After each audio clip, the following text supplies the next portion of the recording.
What? Aren't we done yet?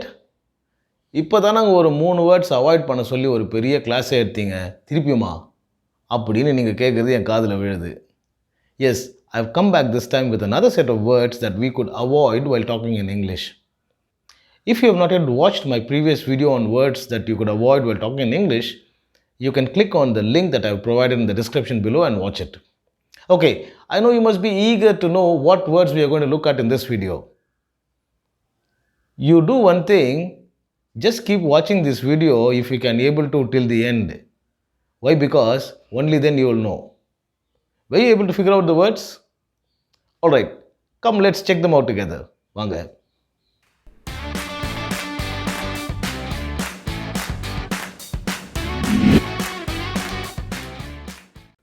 Hello friends, welcome to another episode of What's the Right Word. A gentle reminder for those of you who have not yet subscribed, please do subscribe to my channel to encourage me to make more videos like this. And if you like this video, don't forget to press the like icon and also share this video with your friends. Alright, now let's move on to the first word of this video.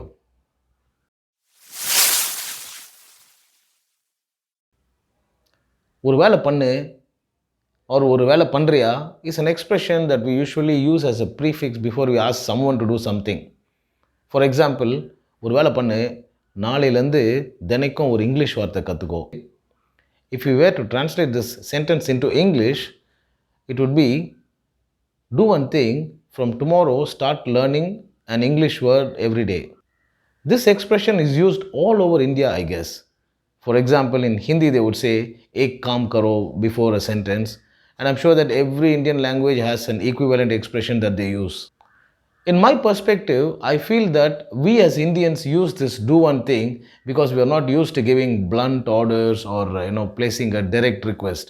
So we place this do one thing before a sentence just to make ourselves feel comfortable. Then this do one thing has no meaning at all. A sentence would sound perfectly correct and meaningful even without this expression at the beginning. So next time, do one thing, drop the do one thing and just say what you want to say. Alright?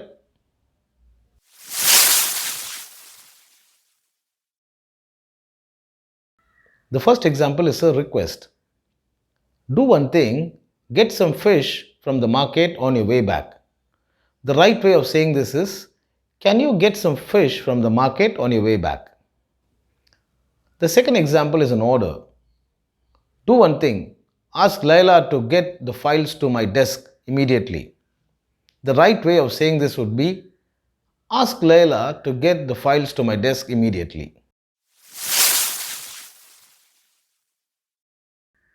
Another mistake that we commonly make is using redundant words. Redundant means something that does not add value. தமிழில் பார்த்தீங்கன்னா but ஆனா, குறுக்கு shot, நடு centre, இந்த மாதிரி ஒரே விஷயத்தை ரெண்டு லாங்குவேஜில் சொல்லுவோம். These are redundant words because both the words convey the same meaning. A very common example of such redundant words that we use is can able. Most people use can and able together in a sentence. Both these words convey the same meaning, that is, the ability to do something. Using both these words together is entirely wrong. You should either use can or able. So if someone asks you a question, you could answer by saying, yes, I can do it. However, if you wish to use able instead of can, then you will have to prefix it with a modal verb like may, might, will, would, shall, should, etc. Okay, let me show you an example of how to use this in a sentence.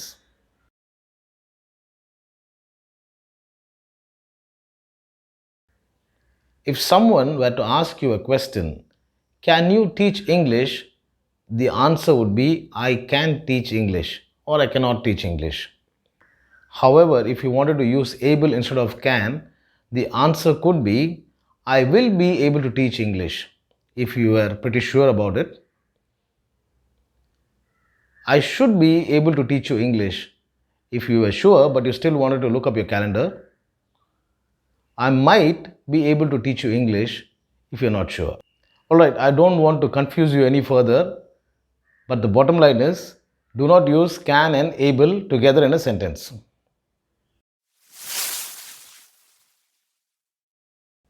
Why did you fail the test? Because I did not prepare well. If this question was asked to someone in Tamil, the answer would be ஏனா நான் சரியா படிக்கல. In Tamil, we have a habit of starting an answer with ஏனென்றால் or more informally ஏனா. In Hindi and other Indian languages, I'm sure that they must have similar equivalent expressions which they use before starting an answer. This is a very Indian thing, just like the do one thing that we saw earlier.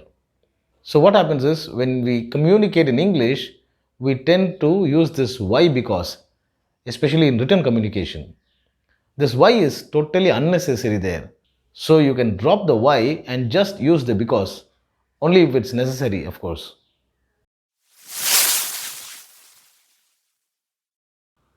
Why did you come to the office early today? I came early because I had a deadline to meet today. Why did you quit your previous job? I quit because of health reasons. Okay friends, now that we have come to the end of this video, let's do a recap. Avoid using do one thing at the beginning of a sentence. Do not use can and able together in a sentence. Remember not to use why before because when you are giving an answer. Thanks for watching and I hope you learned something new from this video. So until we meet in the next video, ciao.